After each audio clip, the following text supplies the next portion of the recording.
వేట విరామంతో మత్స్యకారుల బోట్లకు లంగరు పడింది. మత్స్యకారుల వేట హడావిడితో నిత్యం సందడిగా ఉండే హార్బర్ బోసిపోయింది. వేట విరామంతో మత్స్యకారులంతా బోట్లను ఒడ్డుకు చేర్చారు. వలలను సరిచేసుకుంటున్నారు. బోట్లు వలలతో పాటు ఇతర సామాగ్రిని సురక్షిత ప్రాంతాల్లో భద్రపరుస్తున్నారు. మత్స్యకారులంతా చేపల వేట నిషేధం కారణంగా స్వగ్రామాలకు చేరుకున్నారు. ఈ 61 రోజుల పాటు గంగపుత్రులు అనుభవించే కష్టాలు ఏంటి? వారికి పూట ఎలా గడుస్తుంది? Watch this YK TV special story.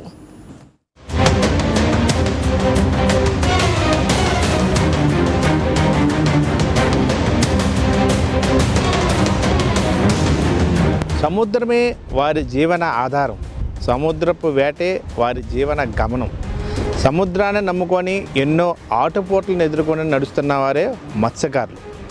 చేపల వేట నిషేధం కారణంగా దాదాపు 61 రోజుల పాటు సముద్రంలో వేట నిషేధంగా కేంద్ర ప్రభుత్వం ఆదేశాలు జారీ చేసింది. ఈ నేపథ్యంలో మత్స్యకారులు దాదాపు 61 రోజుల పాటు కూడా చేపల వేటకి వెళ్ళలేని పరిస్థితి. అయితే ఈ 61 రోజుల పాటు వారి జీవిత విధానం ఏ విధంగా ఉంటుంది, వారి కుటుంబ పోషణ ఏ విధంగా ఉంటుందో, వారి మత్స్యకారులు రోజువారీ లైఫ్లో ఎటువంటి కష్టాలు అనుభవిస్తారో ఈ యొక్క YK ప్రత్యేక కథనం ద్వారా చూద్దాం. ఎప్పుడు జనాలతో కిక్కిరిసిపోయే విశాఖ ఫిషింగ్ హార్బర్ను నిశ్శబ్దం ఆవరించింది. ఎందుకంటే సముద్రపు అలలపై సాగే జీవన గమనానికి తాత్కాలిక విరామం లభించింది. మత్స్య సంపదను కాపాడుకోవటం కోసం, చేపల పునరావృత్పత్తి సజావుగా జరిగేలా చూడటం కోసం ఏటా ఆనవాయితీగా అమలు చేసే సముద్ర వేట నిషేధం కారణంగా మత్స్యకారులు పడవలు జట్టీలకే పరిమితం అయ్యాయి.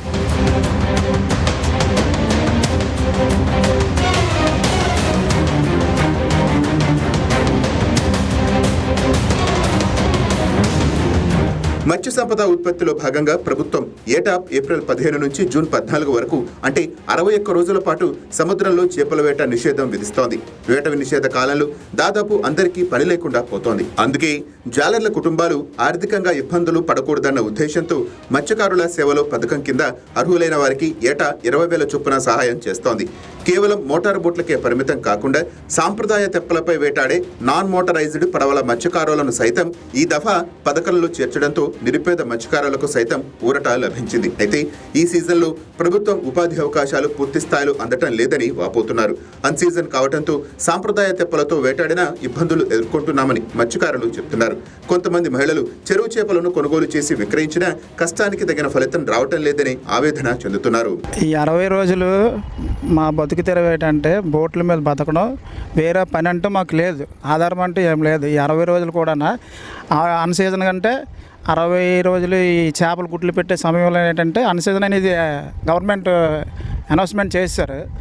కాకపోతే ఈ 60 రోజులకి మాకు ఈ కూటమి ప్రభుత్వం వచ్చి ఈ అనుకున్న ప్రకారంగా 20,000 రూపాయలు ఇచ్చారు. ఇదైతే మాకు మత్స్యకారులకు చాలా ఆనందకరంగా ఉంది. తర్వాత మళ్ళీ 60 రోజులు అయిపోయింది కదా, మాకు సీజన్ పీరియడ్ 6వ నెల 15వ తారీఖు నుంచి మళ్ళీ బోట్లు వేటకి వెళ్తాయి. బోట్లకు వేటకి వెళ్ళేటప్పుడు ఒకేసారి బోట్లకు వేటకి వెళ్ళాలంటే మాకు డీజిల్ కూడా 6వ నెల 15 ఇస్తారు. 6వ నెల 15 కన్నా మాకు 6వ నెలలో ఇచ్చినట్టుగా ఆయన గవర్నమెంట్ కానీ సెంట్రల్ గవర్నమెంట్ ఈ యొక్క మా సందేశాన్ని తీసుకొని 6వ నెలలో 1వ తారీఖు నుంచి ఆయిల్ కానీ సప్లై చేసినట్టయితే మేము 6వ నెల 15వ తారీఖు వేటకి వెళ్ళడానికి అవకాశం ఉంటుంది.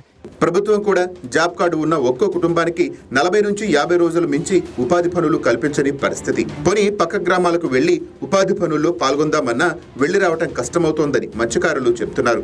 ప్రభుత్వం స్పందించి పూర్తి స్థాయిలో ఉపాధి పనులు కల్పించాలని కోరుతున్నారు. అలాగే అర్హులందరికీ మత్స్యకార భరోసా సాయం అందజేసేలా చర్యలు చేపట్టాలని విజ్ఞప్తి చేస్తున్నారు.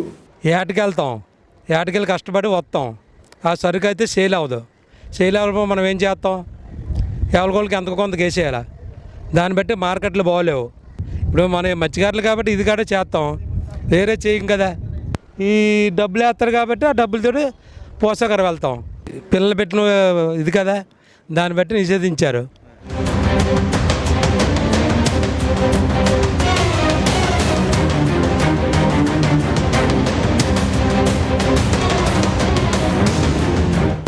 ఎన్నో ఆటుపోట్లను ఎదుర్కొని నిత్యం కూడా సముద్రం మీదే వేటను కొనసాగిస్తున్న మత్స్యకారులు రోజువారీ జీవితం అయితే చాలా ఇబ్బందికరంగానే ఉంటుంది. వీళ్ళకి మత్స్యకారులకి వేట తప్పితే వేరొక పని కూడా చేత కాదు. అయితే 61 రోజుల పాటు కేంద్ర ప్రభుత్వాల ఆదేశాల మేరకు బోట్లన్నీ కూడా పూర్తిగా ఫిషింగ్ హార్బర్కి చేరుకుంటే దాదాపు 61 రోజుల పాటు కూడా బోట్లన్నీ కూడా ఈ యొక్క లంగర్ వేసి ప్లాట్ఫామ్లను కట్టేసిన పరిస్థితి. ఈ నేపథ్యంలో ఈ 61 రోజుల పాటు చాలా క్లిష్టమైన జీవితాన్ని అనుభవిస్తారు. ఎందుకంటే వారికి వేరే పని చేత కాదు. రాష్ట్ర ప్రభుత్వం మత్స్యకారుల సేవలో కార్యక్రమం ద్వారా 20,000 నగదు అందజేయడం కూడా మత్స్యకారులు సంతోషం వ్యక్తం చేస్తున్నారు. అయితే ఇట్లాంటివి ఇంకా కొంచెం వేరే పెంపుదలు ఉంటే మరింత ఆదాయం చేకూరేలాగా ప్రభుత్వం ప్రోత్సాహం అందించాలి. మరోవైపు డీజిల్ ధరలు కూడా ఇప్పుడు పెరిగిన నేపథ్యంలో వేటకు వెళ్ళాలంటే కూడా చాలా క్లిష్టంగా ఉంటుంది. ప్రభుత్వాలు కూడా వీటిపై ఆలోచించాలని చెప్పి కూడా మత్స్యకారులు కోరుకుంటున్న అంశంగా మనం చూడొచ్చు. వీడియో జర్నలిస్టు కిషోర్తో దుర్గాప్రసాద్, వైకే న్యూస్, విశాఖ నుండి.